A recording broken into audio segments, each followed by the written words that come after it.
Everybody, welcome back to another episode of JohnnyVTV Live. Hope everybody had a very happy, healthy, Merry Christmas / holiday season. Kyle, my guy, how you doing, buddy? How was Christmas? Christmas was all right. I got everything Santa wanted to do. I had on my wish list for Santa. So, wow, let me slur that out. Good weekend. Being around family and just hanging around, having good times. It was good, man. Got in late from Jersey last night. Flight got delayed an hour, but so quick story. So even though it got pushed back, like obviously, right, the Monday night game was there, so I was able to watch the Dolphins Saints on the whole flight. But the airport was nuts in Newark, and the stewardess was like, anybody that is willing to upgrade to the exit row in order to help out with, in case of an emergency, please come to the front desk. Bro, I sprinted there. Free upgrade to the exit row, got the extra leg room. They're like, I'm like, listen, not for nothing. Like, if something happens with the plane, I don't know what the survival hood likeliness is there. So, you know what? Let's take the extra leg room and let's kick it back. Stretch out those legs, baby. That's right. I had to warn the people next to me. I was like, yo, listen, I got money on the game. So if you just hear me outburst randomly throughout the flight, we're good. It's just I'm warning you in advance. That's facts. Our boy Nick Durst is joining us shortly. He had a quick obligation that ran a little bit longer than expected. But, dude, we got a great guest. I've been looking forward to this guy coming on. He is a savant in the Tampa area for the Tampa Bay Buccaneers. The Pewter Report's very own JC Allen. Let's bring him out. How you doing today, brother? Thank you for joining us. Doing great. Happy to be here. Happy to come in and talk a little Bucs football. Definitely recovering from a nice Christmas weekend. Much needed. Kids are crazy, but it was all good. Family had a good time, so that's what it's all about. That's good. So the big question, glad to have you with us. The big question here: how much did you eat? I do a Chinese food on New Year's Eve and Christmas Eve. So I had Chinese food, and then we had a ham and all the sides, and then we made cookies and then cake and cup. It was brownie, it was great. Yeah, it was. This is the season to get your last big fill in right before you make your New Year's tradition to go to the gym. Right. So you put on the freshman 15 right before the New Year. Yeah, exactly. Yeah. And then you don't lose it. And then you're just stuck with it. And then you're just happy you have a kid so you can say you have a dad bod. There you go. And it's like, all right, you know what?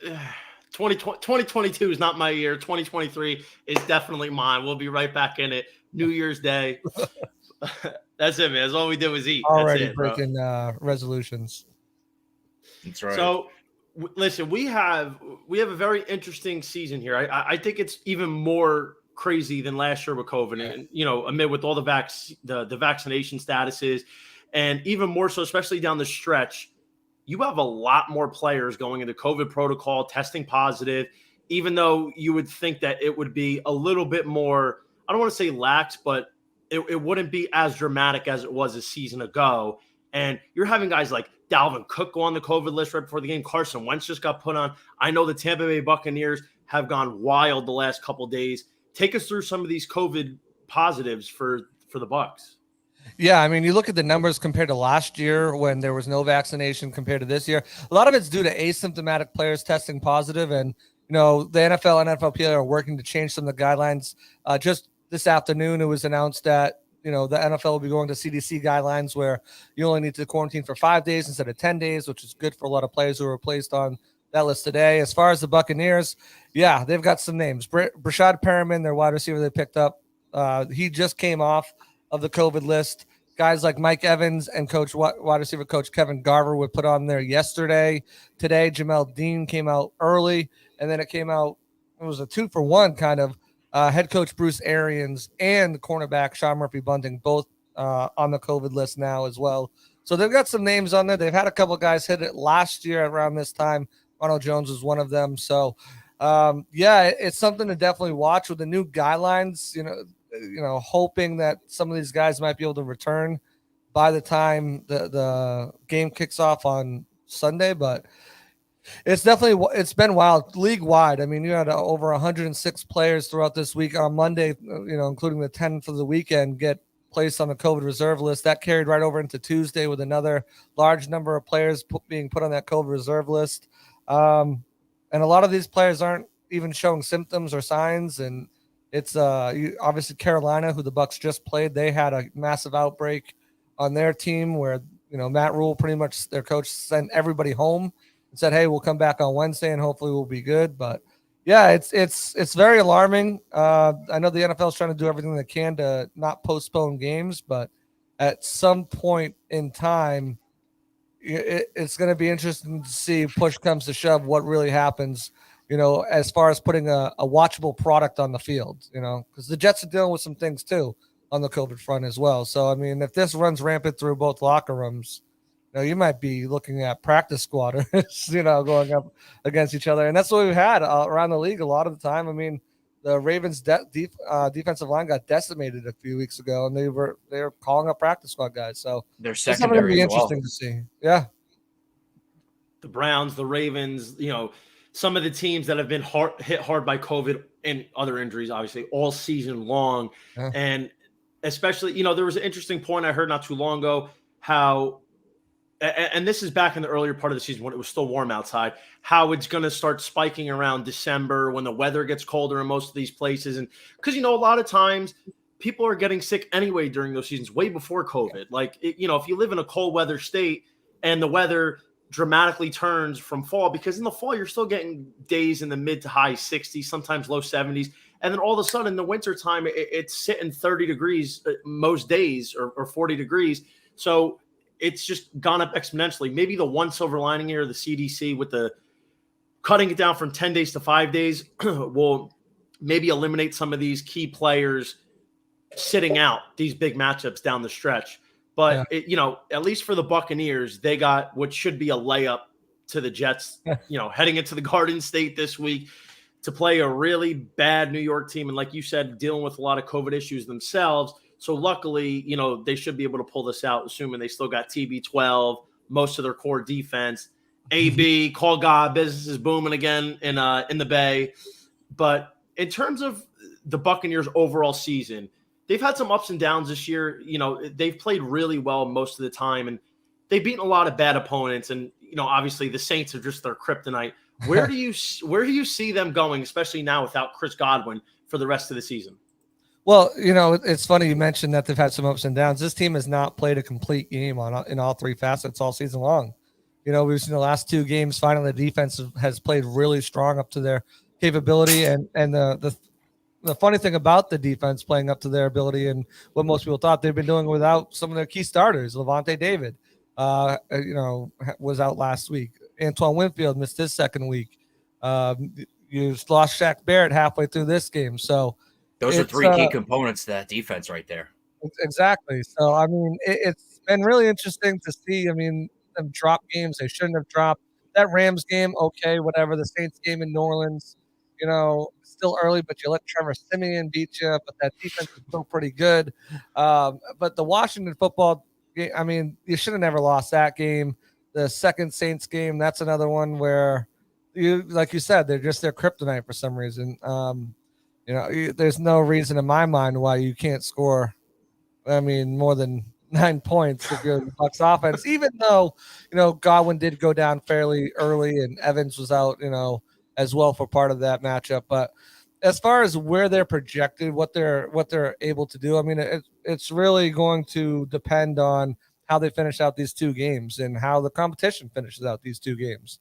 If they win out against the Jets and Carolina, and thankfully the Rams have two big tough opponents, starting with the Ravens this week, especially if Lamar is back. Even if not, Huntley's looked really well behind center for them. And then they have the 49ers. So Bucs fans are currently 49ers and Ravens fans, hoping they can upset that, because that would, if the Bucs win out, that would put them at the number 2 seed and playing a team like the Eagles, who are currently the 7th seed, instead of a team like the 49ers or the Saints again.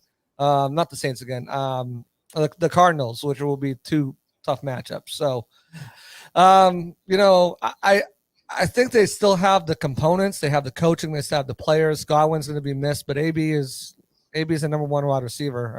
Right now, he's just that good. His route running, his everything. You've got players buying in and blocking. Cyril Grayson, Rashad Perriman. You still got Mike Evans, hopefully. It's just getting to the playoffs healthy and then getting those guys back who are on IR or who are out right now. Once they do that, it's just about getting rolling, playing complete games, and playing up to your level on offense and defense. And I think the Bucs have that in them. And if they do, they can do that on both sides of the ball. There's really no one in these playoffs other than Green Bay, I think, that really stands in their way as going back as the NFC representatives of the Super Bowl. JC, let me ask you something here. What differences between last year and this year do you notice? Not just in how they're playing, and obviously last year they got hot after that Chiefs loss. That was it. That was just like the flip of the switch where they just went into full sicko mode, as opposed to this year where they're kind of teetering a little bit. Aside from the play, in terms of the preparation and just the messages throughout the locker room and the building, have you noticed any difference, or is it the status quo, same as last year? The goals are still the goals. The first goal was to win the NFC South division. They still have 2 goals left, was win the NFC and then win the Super Bowl. It's still one team, one cause. Everyone's buying in. Everyone, this is one of the most unselfish teams I've ever seen watching football, and or watching those early Tom Brady years, and even throughout his career in New England, as someone who lived up there, that's just the type of brand of football that they play. Very unselfish.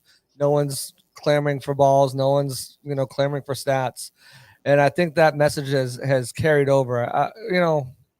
It's been a double-edged sword. Last year, obviously, you mentioned up until the Chiefs game, they were still figuring each other out. They've figured each other out. They just haven't been able to be consistently in sync with each other. And a lot of the reason of that, too, is because teams are giving them their best shot. This is Super Bowls for all. The Saints, this is their Super Bowl. The Jets, this is their Super Bowl. Teams are stepping up because they're sick of hearing about the Bucs. They're sick of hearing about Tom Brady. They're sick of hearing about the Bucs and Tom Brady.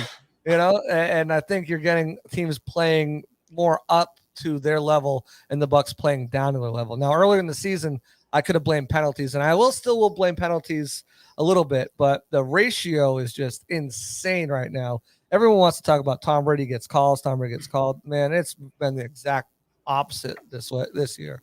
Tampa has not gotten calls. The offensive line really has just been undisciplined. That's really been a big problem for them. Yeah. I mean, they've.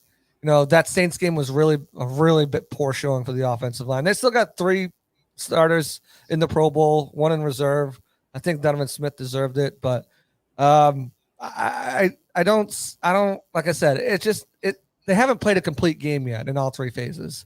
Once they turn that in, they're pretty much, even with Godwin out, they're pretty much still an unstoppable team if everyone's playing at their prime, at their utmost potential. So it's just about coming together and really figuring out what's working. I'll tell you what, in the game, they had 23 first down runs. Only 5 of them went for first downs on the first down runs. So that's something I know Bucs fans are clamoring to see something change a little bit. You got the number 1 passing attack, and you're running it on first down every time. So, but they'll be fine. Interesting to hear you say that. And the Godwin loss to me is huge. Like, AB was just such a luxury last year heading into it. He's the 3rd wide receiver, and honestly, even at 33 years old, he really doesn't look like he's lost more than maybe half a step. Like, he still looks like AB. And everybody remembers the last few years, he's playing his way out of everywhere because he just doesn't stop with the antics. And Bruce Arians, not that I thought he was going to cut him, but he does seem like a no-nonsense type of guy. And now, he really couldn't cut him with the injury to Godwin and Evans with COVID and dealing with his hamstring injury. So now, obviously, he's going to bring AB back, and now he's the essential part. But Godwin going down, I feel like, is so critical because he does more than just pick up big first downs, big red zone guy. He blocks. He's a team leader. He knows how to get open, and he frees guys like Mike Evans up. Godwin, to me, he's a big incubator guy for me. I've had him since way before he blew up a few years ago in fantasy. And I just loved what I've seen from Chris Godwin going back to when he was in the Jameis Winston experience. And I think that loss is so catastrophic. So now you're going to have to rely on AB to step into that role and, maybe recapture some of that Brashad Perryman magic from late in the 2019 season. But now other guys like Gronk's got to step up, and Leonard Fournette, by the time he comes back, is going to have missed 3, maybe 4 weeks. So it's so critical now that they're leaning on Antonio Brown to be the de facto number one and keep this offense moving. So when Mike Evans does come back, it really hasn't missed a beat. Yeah, and you said it. I mean, Chris Godwin, not just the player, but the role in that offense, Bruce Arians' offense. You go back to Hines Ward, Reggie Wayne, Larry Fitzgerald, Chris Godwin. These are phenomenal wide receivers that we're talking about. 3 of the 4 Hall of Famers. We'll see what Chris Godwin's career, his trajectory, but the numbers he's put up, the stats he's put up, and the way he carries himself as a team leader, both on and off the field, and as a blocker. I mean, if you ask, Scotty Miller, who was, everyone's darling last year with the deep bombs, the touchdown before the halftime in the Packers, he's not in playing at all. I mean, practice squad guy, Cyril Grayson got 58 snaps. Scotty Miller got 3. Brashad Perriman has overtook him. Tyler Johnson has overtaken him on the roster. So, he's looking for guys who are going to put their hands in the pile and block. And that's Brashad Perriman. That's Tyler Johnson. That's Cyril Grayson. So they're going to try to replicate or use guys to fill in that blocking role as much as they can. We saw it in the Keyshawn Vaughn touchdown run, the 55-yarder, Cyril Grayson down the field, a la Chris Godwin type role, blocking and sprung a key block to make that go for a touchdown. So they're going to use a variety of guys, Antonio Brown included. I mean, he's not known for a blocker, but like you said, his barely lost a step, if any. I mean, his route running is so clean and so precise, and he's just able to get separation so easily.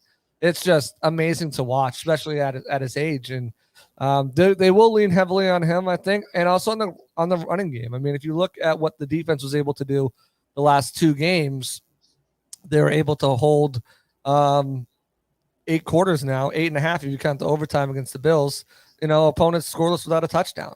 And if the defense can step up and continue to do that, then you're going to see the Bucs like they did last week, start running the ball more, lean on that run. We know defense wins championships, as the old adage goes. And we saw what the Bucs were able to do once they got a running game going in the playoffs last year too. And it started right around this time with Leonard Fournette really getting going, running, and then playoff Lenny, Lombardi Lenny, Super Bowl, all that stuff. So they can get the running game going and the defense playing at this clip throughout the playoffs. They're going to be a really tough out because you're still, and that's factoring in the offense as Mike Evans and AB and Gronk and, even some of the lesser guys. I mean, Tyler Johnson, huge catch in the Saints game last year. Scotty Miller, if he plays, huge touchdown reception in that game against the NFC Championship game.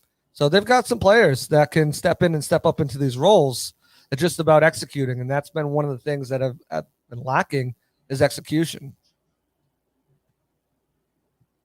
So I want to play a little game here, and it's fun with a couple weeks left. Like, what are the likely scenarios going to be here? So Green Bay, let's say, they get their revenge from about a month ago against Minnesota. They win this game. Then they win their last game. I think it's the Lions, which is like a Vince Carter windmill dunk on a fast break. That's a sure thing. So then they get the 1 seed. And honestly, no team needs the 1 seed and home field advantage more than Green Bay does playing in that cold weather. Like, obviously Tampa Bay could go in there. They did it last year. Tom Brady is a cold weather quarterback by nature. But let's say Green Bay gets the 1 seed. Dallas wins out. They get the 2 seed. If the Rams hang on, they get the 3 seed, which would leave Tampa Bay for the 4 seed, I do believe. Now, at the 4 seed, and like I said, if the Rams hang on to the NFC West, the 5 seed is in all likelihood going to be Arizona. How do you see this matchup going with a reeling Cardinals team playing Tampa Bay, even though they still do have a lot of firepower? And I think I could be off. I think DeAndre Hopkins should be back for the playoffs because he's out for the rest of the regular season. Where do you see that going if they have to play the Cardinals, Nick's team, in the playoffs? I think the Buccaneers advance to the first round. I don't, Cardinals, Cardinals, 49ers, Eagles, Saints. I think they have enough to pull through into that next round. I mean, I think the Cardinals is the matchup that you're looking at. Even the 49ers too. I mean, both of those NFC West teams are going to be difficult outs, but I have enough confidence that I think the Buccaneers, especially if they're getting guys like Fournette. They're getting guys like Levante David back. They're getting Mike Evans. They have, Shaq Barrett's back. All these guys are back. I just like the way that the Bucs offense and defense stacks up more against than the Cardinals does. Inexperience at head coach, inexperience at quarterback with play in the playoffs. I mean, I think they've got the advantage there. But 49ers, I think out of those three, are the one team that I wouldn't want to see if I was the Bucs, because they've just got so many. I mean, you're talking about Kittle, it's a matchup nightmare. Talking about Deebo Samuel, who's just everywhere. And Kyle Shanahan is a very smart coach, and I think he'd come up with some things to kind of give the Bucs some problems. Definitely would probably Kyle Shanahan would want his revenge against Tom Brady. Nick, what do you think here? You think your Cardinals are going to take down his Bucs if you see the 4-5 matchup in the wild card? I don't think there's any chance that the Cowboys are going to beat the Cardinals this week. So you can forget about that happening. The Bucs are not going to get the 4th seed. Good chance that the Rams are going to lose too. So when it's all said and done, I think the Bucs get the 2 seed. Yeah, I think that's the most likely scenario. I mean, they just got to win out. Depends. Obviously, COVID now, it really depends. You're without your head coach. You're without 2 of your starting cornerbacks. You're starting. JC, what do you think? Lamar Jackson beats the Rams if he plays? I mean, with the way Stafford's playing right now. He had one bad game. You love to throw it on Stafford. He has, realistically, look at his makeup this year. He's had a couple bad games. And listen, I was very disappointed. At least 3 games. He got lucky last game to win. Bro, the Niners game was not his fault. Sean McVay didn't know what he was doing, right? The Titans game, okay, fine. We'll throw that on Stafford. But that was his first game without Robert Woods. Their complete offensive makeup was completely out of whack. And then the Ravens, against the Vikings, he still got his team to score 30 points. And I understand that he didn't have a great game, and I was expecting him to go out 350, 3 tutties, but still got the job done. So if he comes out and balls out against the Ravens, and he balls out in the last game of the season, come on now. Let's relax here. Stafford's on his way to 40 tuds and almost 5,000 yards in his first season under Sean McVay, with losing their primary asset on offense outside of Cooper Kupp. So and they got a better receiver to replace him, and Odell Beckham Jr. Yeah, but they play different positions. Back to my point with JC, I don't think there's any way the Bucs are not winning out here, and I don't think the Cowboys are winning out. So I don't see the Buccaneers playing the second place NFC West team. So I think they're going to end up playing either the 49ers or they would potentially play the Eagles or the Vikings. That's what I think is most likely. I think so too. I mean, I agree. Either the Rams drop one or the Cowboys drop one. They both drop one. That vaults them up there. Or the Cowboys drop one. The Rams don't drop any. That puts you in the 3rd seed based on the head-to-head. And you're either playing the 49ers or you're playing the Eagles. I don't see them staying at the 4 seed after the next 2 weeks. Just to stick up for the Cowboys here a little bit, even though I couldn't care less to. I honestly couldn't care less to. I could see them possibly winning out. I mean, they're playing Arizona. Arizona has been free falling, absolutely free falling lately, and Dallas has been getting hot. Let's face it. I know that Washington isn't anything to write home about, but let's face it, they just steamrolled through them when they should have done it. Something that Dallas has not done in the past when they're playoff teams. So as far as I'm concerned, Dallas is getting hot at the right time. I think they could win out. So I think this is probably a 3 seed for Tampa Bay here, as far as I'm concerned. No love for my LA Rams. Listen, the Cowboys have the Rams are lucky, especially with the fact that Stafford almost threw away the game against the Vikings. Tell him, Kyle. Were you watching the game or did you watch? I was watching the game. Okay. I was watching the game. Where were you? Paying attention. I was watching the game at my local bar, watching 6 different games all at once. Well, it sounds like you were too busy doing shots and not watching the game, because let me tell you something. The Dallas, I don't do shots. They had a butter schedule all year in the worst conference in this century. And listen, with Ezekiel Elliott moving slower than the Tin Man of Wizard of Oz, they need to put Tony Pollard in as the RB1. And Prescott's hit or miss this year. Their defense is pretty good. They're opportunistic. Micah Parsons is playing out of his mind. Trayvon Diggs is playing amazing this year. But listen, they're a team, I agree. I could see them drop this one to Arizona. This is going to be a very interesting game. Arizona is much better on the road than they are at home. It's about a 10-point difference per game on the road to home. So I think Arizona definitely has a shot. And if they win, then it's going to make the NFC a whole lot more interesting. This is probably one of, if not the most impactful game of the week for the NFC, because this is going to rearrange all the seedings. Right. And week 18, I think the Cowboys are going to have some trouble with the Eagles.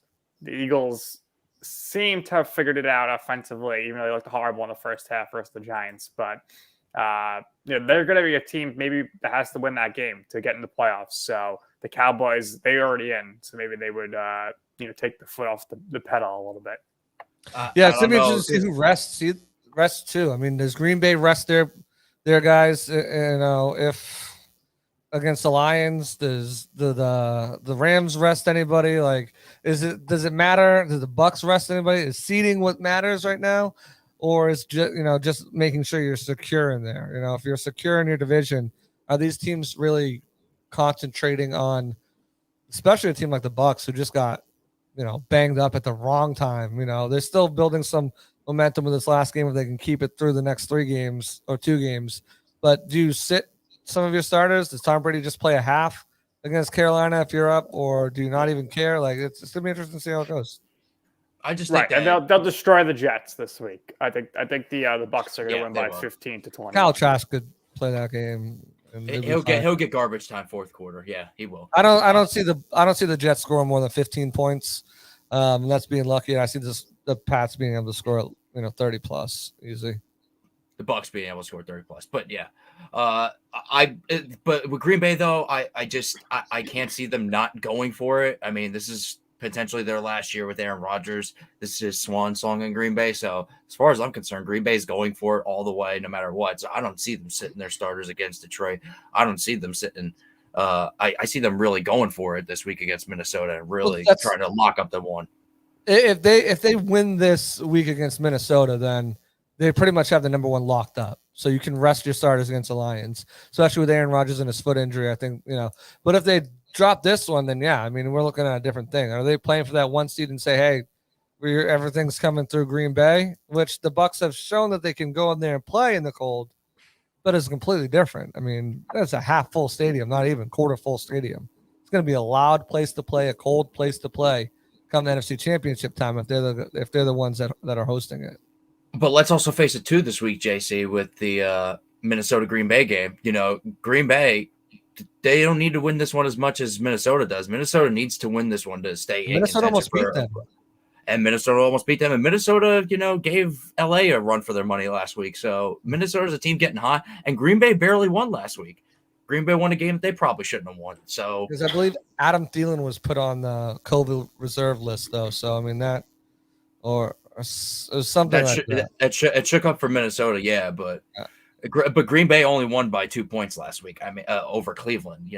Come on, they should have at least beaten Cleveland by 10 points. I mean, Baker Mayfield, especially they should have beat the Ravens by a lot too. I mean, they're just. But Baker Mayfield, at least Huntley had a great game that game. There should have been a holding call on Mayfield's last pick too. DP jet on Donovan Peoples-Jones, yeah, and then they had a bad one on 4th and 22. It was like 4th and 22, and they didn't call the offsides. Instead, they called an offensive hold or a false start, knocked them back 5 yards, and I think it took them out of a potential field goal. So I mean, yeah, Cleveland got hosed on some bad calls in that game, but regardless, Green Bay's got to put their foot down and finish these teams. I think Minnesota, they're going to go for it. They want to get even. They want to get this team out of the playoffs. They don't want to see their NFC North division rival in the playoffs. They want that 1 seed. So I think Green Bay's really going to go pedal to the metal this week. Kind of, they've been playing well for the most part the last few weeks, but they want to put baby in the corner. They want to get their little brother out of the playoffs. Don't want to face them. Hey, JC. So objectively speaking, who's your pick to win the Super Bowl? I think the AFC, there's so much parity in the AFC. It's really hard to peg someone to come out there. I know the Chiefs are surging late, right? They got the number 1 seed, and, you can never really rule out Patrick Mahomes and what he's been able to do. The But the AFC, I still think is so hard to predict who's going to come out of there. There's still obviously teams like the Patriots, the Bills, all these teams can go on runs and potentially upset the Chiefs. The Titans, sure, we'll give you the Titans some credit too. Ryan Tannehill is a game manager. He's Alex Smith. Ryan Tannehill's not that great, but Derrick Henry coming back healthy. If he comes back, yes. So, I mean, the AFC is hard. The NFC, I mean, I still think the most talented team in the league is sitting here in Tampa Bay. If they're healthy and if everyone's playing up to their, level that they can. If everyone's focused, we're not making penalty mistakes. We're not making, execution mistakes. They're not making any of those things. And they're really dialed in and locked in and can play a complete game in all three facets. I don't think there's anyone in the league that can beat the Bucs. But the problem is we haven't seen that. And the problem is we didn't really see it last year until the Super Bowl. So we've got like one game in the 2 seasons that the Bucs have played, and that was in the Super Bowl where they destroyed the Chiefs. I think the pressure is finding its time, finding its groove in the right time. Look at all the sacks they've had the last 2 games. I think coverage is coming back. Secondary is performing at the right time. The biggest question is going to be offense. And you mentioned Chris Godwin being out there. How fast can you get Mike Evans, and how quickly can AB assimilate back into the offense? Based on last week's game, 10 catches, 101 yards, pretty good. But in the specific role when Mike Evans is out there, and how can they all play with each other and sync? Yeah,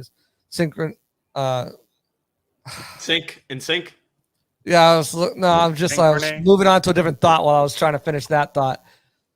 But, it's Aaron Rodgers, and Aaron Rodgers is still a great quarterback as well. Man, this is really tough. I think it comes down to the Packers and Bucs in the NFC Championship game. And rematch? It's definitely going to be a rematch, I feel like. Yeah, 100%. If part of me wants to say, Aaron Rodgers, his second attempt, NFC Championship at home in Lambeau, something he's never done. Can he do it the second time? Now he's got another opportunity. Will Matt Rule, or not Matt Rule, Matt LaFleur let him, go for it instead of kicking it? Like, is this like the storyline for Aaron Rodgers lines up perfectly? Oh, can he do it? But I just think the Bucs will spoil that again. Just do. I just don't think they'll, even if Gronkowski is the key. What? Gronkowski is going to be the key. That's who Tom's going to look for in the playoffs. And the game against the Saints, I don't know what was going on. There was plays where third down, Gronk on the sideline. He has to be in there to block, because that's Ronald Jones trying to block too. So Gronkowski has to be in there at every third down. At minimum, utilize him to chip and then go on a route. Yeah, that's one thing. Play calling's been really weird. Byron's obviously going to get an interview with the Jags and probably a few other teams, but like I said, 23 first down runs. You only got five of those runs were for first downs. Like, it's just becoming predictable to the point where, okay, we're going to run on this down, throw. And, I think Byron Leftwich is a good coordinator, but I don't know. We're going to find out. I think the way he coordinated against the Saints is the reason why he should not be the Jaguars coach, but we'll see. So who do you think's MVP? Is Brady going to pull it off, or is it going to be Rodgers at this point? Brady should. There's no reason why Brady. You look at record, sure. I'll look at what Rodgers has done. He's brought him back. They've won a couple close games, last minute games. But Brady's 44 years old and smashing every single record. He's obviously the team's MVP, the most valuable player in the league for the Buccaneers. You take him off. You could say make the case for Aaron Rodgers. You take him off Jordan Love. Didn't Jordan Love win the game that he started? They lost. No, the Chiefs. They lost. Oh, they lost to the Chiefs. That's right. But it was like 9-3 or something at some point. 13-7. Close game. Yeah. So, I just think the Packers would have destroyed the Chiefs in that game. If Brady doesn't win, it's because everyone's sick of Brady. Just like the same thing if Belichick doesn't win. Do you think Stafford will get it if the Rams get the 1 seed? No. I don't think Stafford gets enough love or credit for what he does. I know Johnny just perked up over there a little bit. But no, I think we're down to a 2 quarterback race right now. And I don't even know why it should. I think Brady, hands down, should get this. The records he's breaking, the numbers he has is just insane. What about Well, those so- pass attempts, John? Didn't you Yeah, say Brady has like that's what I was gonna bring up. And like, obviously, like, listen, Brady's been amazing this year, and yes, he's played a lot of bad teams. And JC, you could even probably agree with this. Last year, his numbers overall looked amazing, and they were, but he had way too many up and down games. Like, he stat padded a lot against the bad teams, and kind of this year they've been doing that. They were trying to stat pad against the Eagles, the Dolphins, the Bears with the games in hand, even the Falcons a little bit. And heading into, I believe it was week 15, maybe week 14, Brady had, wait for it,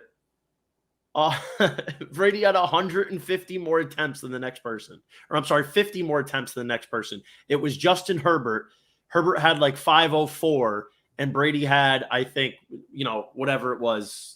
I don't remember. That's what this offense is, though. I mean, you're going to judge a guy based on what the offense is. It's a passing offense. I know, but it's so heavy. He's got 632 attempts right now. The next closest is Mahomes at 579. So if you put Mahomes at 630 pass attempts, you put Herbie at 630, you put Rodgers at 630, you put Stafford at 630. Like look what Stafford, for example. Austin Eckler, Clyde Edwards-Helaire, Aaron Jones. I mean, you're talking about really strong running backs behind them. Leonard Fournette's played well, but he's been most of his damage is done as a receiver out of the backfield so far this year. This is a passing offense. This is exactly what it is. He's going to have more attempts than anybody else. I mean, the fact of the matter is, and you mentioned stat padding and stuff like that, is the same thing. When Brady doesn't want to come out of the game. Brady comes out of the game if he's forced to come out of the game. Like, that's the only way. I mean, they're going out there and they're playing football. I mean, are you supposed to put the backups in once you have a sizable lead or try to run the ball? No, you can't run the ball if you got running backs that can't run.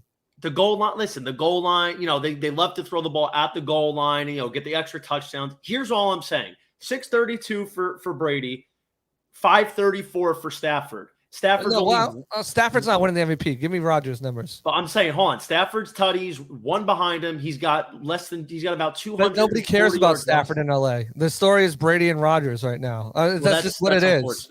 I know, but nobody cares. I'm saying objectively. So if you care about Rodgers, then Rodgers has 475 in attempts. So, and he's only 4 touchdowns off the lead. Nobody wants to see the LA Rams in the Super Bowl this year. Nobody wants to see the Rams in the Super Bowl. I think Stafford deserves a shot, but nobody wants to see the Rams. I want to see it. I got a futures bet on Rodgers is locked in. Don't forget about him. It's Rodgers and Brady. They want to see one of those two teams in the Super Bowl against the Chiefs or the Patriots or something like that. I mean, that's fan input. That's not pure objectivity. But if you're going the Rodgers route, he's only got, like I said, 4 touchdowns behind Brady on 150 less attempts. Yeah, obviously the yards are a big disparity, but Rodgers got a better completion percentage. He's got a better yards per attempt. He's got a better quarterback or passer rating. So aside from yards, Rodgers has been way better. And if you put the single fact that you got the touchdown interception ratio, which is bananas, 33-4, and everything else aside from yards, I mean, it leans to Aaron Rodgers, and he's got a lot less weapons. He's got Devontae Adams. That's it. He doesn't have Evans. One less game played, too. And he has one less game played. So, I mean, it's a slippery slope. And listen, at the end of the day, if the Packers get the 1 seed and Rodgers is having the season he has, that's why he's so far ahead. Because with the 1 seed being so coveted with the bye, as opposed to years past where it was the top 2 seeds, the 1 seed in the NFC, Rodgers has better numbers across the board except for yards than Brady does. And he's got, like I said, the number 1 seed. That's where that's going to come into play. So I think that's why Brady's going to have a tough time. The only way I think he's going to usurp that is that the Packers stumble and the Bucs finish out and somehow grab this 1 seed. Then I think that dramatically flips to Brady going back to be the favorite. And we'll see. I mean, I think Brady has shown he deserved it throughout the season. I mean, but Rodgers is having a great year too. This could be Rodgers' last season in Green Bay. We'll see what happens. I think people have Brady fatigue. I think people still aren't sick of Rodgers yet, even with the stuff that he pulls. So, I mean, if Brady doesn't get it, I'm just gonna put it as voter bias and say that everyone's sick of Brady. Get rid of Brady. Who would you vote for, Kyle? Jonathan Taylor? No. Nice try, Nick. I know where you're going with that one. But I would say Jonathan Taylor does at least deserve be in the conversation. He's kept his team afloat. There's no question about it. Without him, the Colts are nowhere near what they are right now. That being said, I would probably lean more towards giving it to Aaron Rodgers. That's just me. That's not hating on Brady. That's just simply some of the stats that Johnny had pointed out a little bit earlier that I love the efficiency that Aaron Rodgers has given us this year. And Brady has struggled a little bit. Now he's been exceptional. Don't get me wrong, but he's had points where he struggled this year. Don't get me wrong. Some games too, like where it looks like he struggled, he's actually had an amazing game. Like the Saints game, like you look at what he was able to do with the weapons he had. Like you go watch the all 22. Brady was on point. He just had 13 drops by his receivers. It was just terrible. So it's there's definitely. There's stats tell one part of the tale. Watching the games and looking at at really what's going on tells another part. And of course, the voters aren't probably watching every single game like that. So I don't know. It's going to be interesting to see how it comes down. And hey, just this week, like I said, the Bucs fans here are the Ravens fans, they're 49ers fans, they're Vikings fans, they're Lions fans. Like, let's go, those 4 teams. Handle your business the next 2 weeks so the Bucs can get that number 1 seed, because I think they could definitely use it with all the injuries they're facing. But they've really kind of screwed the pooch themselves once they lost that game, to the Saints. And John Harbaugh going for 2 with Tyler Huntley and then cutting the field in half for your inexperienced quarterback. And then the Browns too. What can you do? Throw an interception when you have the ball to go win the game. So there's just things haven't broken the Bucs way. So we'll see what happens with them. JC, we really appreciate you hopping on, and we know you got to run. Where can everybody find you?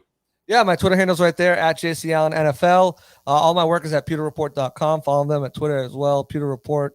But otherwise, thanks for having me on, guys. Really enjoyed it, and we'll have to do this again sometime.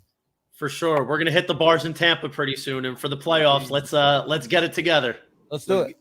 All right, man. Appreciate it. Thank you very much. All right, thanks, JC Allen of the Pewter Report. Very nice. Appreciate you, buddy. Thank you very much. Later, guys. Take care. Great guest, guys. Yeah, man. I love hearing about the Bucs, especially my I don't want to say my hometown team because that's not my team, right? But it's in your backyard right now. It's in my backyard, baby. It's in my backyard, and I miss the days. Your for now town team. You know what? I don't need that, bro. You know what? I'm living up every day here like it's my last, and I might be having to leave soon. And Monday is the Bucs. Tuesday is the Rams. Shut up, huh? Kyle, get out of here. But anyway, we got week 17. The Bucs play the Jets, so we got over that. That's a layup. I mean, that's as sure of a thing as Timo Cruz pulling up from 30 in a fast break from Coach Carter. But guys, let's get to it real quick. We want to keep this expedited. Week 17 matchup you're looking forward to the most. Nick, kick us off. Yeah, I did miss the beginning, so I apologize for that. But me and Johnny spot on with the Bills last week. Kyle totally lost. Had no idea what he was talking about, picking the Patriots. But the Bills, I think, are just going to roll right now, right to the Super Bowl. That's what I think. But the game that I am most looking forward to is the Chiefs and the Bengals. Smoking Joe Burrow, dropping over 500 yards last week.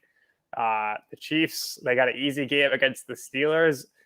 Listen, you guys are going to call me crazy, and you can, but I like the Bengals to actually win this one. I think the Chiefs right now are in cruise control. They're kind of like, hey, we got the 1 seed locked up. We don't have to really play too hard, but the Bengals, they need this. They need to win more, and I think they're just playing so well right now. And you can make the argument that at this point, the Bengals have better offensive weapons at their peak than the Chiefs at this point. I think the Chiefs a little banged up. Obviously, Hill's great, Kelsey's great, and Mahomes. But right now, I think with Chase and Higgins and all the running backs in Cincinnati and Burrow, I think they're just playing at an extremely high level. So I'm looking forward to that, and I actually think the Bengals have a shot to win that game. Tyler Boyd, Joe Mixon in that mix right there. Some of those key players in that Bengals skill player room. Yeah, the Bengals definitely could give Kansas City a run. But for me, though, it's going to be a little bit of Cardinals and Cowboys. on at 4:00. That's the big matchup that really is, going to determine, like we said earlier, it's going to determine a couple spots in the NFC playoff picture. So, if Dallas gets a win here, they're most likely going to win out. And like we talked about, that probably puts them somewhere at the 2 seed. I think Green Bay, like I said, wins out. You get a Cowboys victory here, you'll probably lock them in at that 2 seed. And then, like I said, Tampa Bay probably get that 3rd seed. And then from there, or LA, depending on how that fluctuates. But it's going to be 3-4 LA and Tampa Bay, depending on how that works out. Cards Cowboys is, like I said, it's probably the biggest NFC game of the week, as we alluded to earlier. That's why they got it on at 4:25, baby. Game of the week slot. That is the game of the week for sure. So looking at the facts here, Arizona's a 5.5 road dog, for most of the day on PointsBet, and they dropped down to 4.5. Somebody's taking sharp action. Somebody's taking heavy action on Arizona to drop that back down a full point. And listen, I wrote it up in my article this week on NBC Sports Edge. You can check it out. The first game I highlighted was this Cardinals-Cowboys. And, I guess I'll play spoiler here. Aside from the fact that Arizona is night and day on the road as they are at home, and, aside from the stinker and the pitiful game that they played at Detroit, they've been really good. Over 30 points per game on the road as compared to under 22 points per game at home. And considering the fact that Arizona is on the verge, and I mean this literally, they could very well lose their last 5 games, completely crumble. And I mean, if the Niners stay hot, they're not going to pass them, but they could still get Cardinals are probably going to be the 5 seed at the end of the day. I don't know if they're going to win this game. This is going to be one of those tough games, but I still put my number at 5.5 for Arizona. And you know what I say?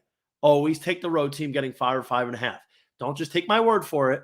Since 2010, road dogs getting 5 or 5.5 points are 72, 50-1 against the spread. This season, they're 8-1 against the spread. This is one of those that you just have to roll with. I think the big philosophy, the Cardinals get too pass happy sometimes. I understand, there's been times where they've been playing down from way behind, but they can't do that. They're 1-4 this season when they've been down 10 points. That includes being 1-3 with Kyler Murray under center. So they need to get back with James Conner, assuming he's back, Chase Edmonds, and that includes Kyler Murray running the ball himself. And if they do that, keep Dallas's offense on the sidelines. They're the number 1 scoring offense in the league this year, and that's how they're going to be able to win this game, or at the very least keep it close. Give me the Cards plus 5.5. Your Honor, no objections. Don't have a side for the money line, though. But my game of the week, sorry, went on a little rant there. I got the Rams minus 3.5 at the Ravens. This is my team all year. Should come as no surprise. I don't care who the quarterback is. Honestly, I think Tyler Huntley is a better passer than Lamar Jackson right now. And even though Lamar is clearly a game breaker with his legs, the fact is Lamar's missed basically 2.5 games. This ankle injury was qualified as a low ankle sprain. It's obviously a lot more severe than it was led on to be. And Baltimore's defense is getting shellacked. They got 40-pieced by the Bengals. Joe Burrow lit them up like a Christmas tree. And, they're on a real bad slide here. And LA didn't play a clean game by any means, and they still put up 30 at Minnesota. The Ravens defense is great against the run. They're the number 1 run defense in football right now. I still think the Rams can find some success, but Stafford's in for a rebound game. I think LA not only wins because they desperately need it, because this could put the distance. If the Rams win and the Cardinals lose, I believe that'll lock up the NFC West. That'll put the distance in. The Rams keep climbing to get closer to that 2 seed if things go their way. I think LA not only wins, but they cover. Let's not worry about the East Coast either, because Sean McVay has been absolutely butter in the East Coast in his career. So give me the Rams. Let's get it. Win, cover in Baltimore. Thank you. As we're wrapping up here, let's bring on the gambling and these best betting trends. Just touched on it. I'm going to take the Cardinals plus 5.5 versus Dallas Cowboys. You just heard my whole spiel. We don't need to go over it again. Which brings us to our emerging player of the night. I'm going Antonio Brown, wide receiver, Tampa Bay Buccaneers. In the spirit that we just had J.C. Allen on, an absolutely great show from him today. Got to go with AB.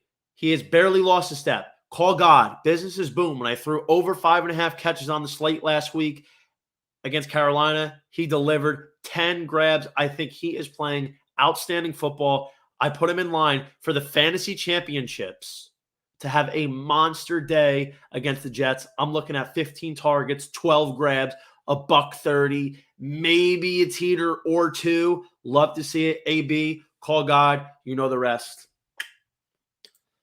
Kyle, lead us off here with our final thoughts. Well, big game for Tennessee as they're going up against a Miami Dolphins team coming up this weekend. The only team in NFL history to win, to lose 7 straight games and then to win 7 straight games. Tough battle for Tennessee. They're not out of the woods yet. They got a big battle, but I'm really looking forward to watching that matchup while at the tailgating event of you got your tickets, Kyle? I'm getting ready, sir. I'm me and ready Kyle to go. in the building for Jets, Yeah. Bucs, Woo! MetLife. Woohoo! Yeah. That's right, baby. Can't wait. Looking forward to hanging out with Nick. Johnny, you should have flown up, but whatever. I guess you're just hanging out in sweet Tampa. I did the just right hanging thing, out in the go to the weather. warm weather. Good. That's right. Good weather. Yeah. So my last thoughts. Obviously, I'll be at Bucs Jets this Sunday, cheering on my buddy Rob Gronkowski.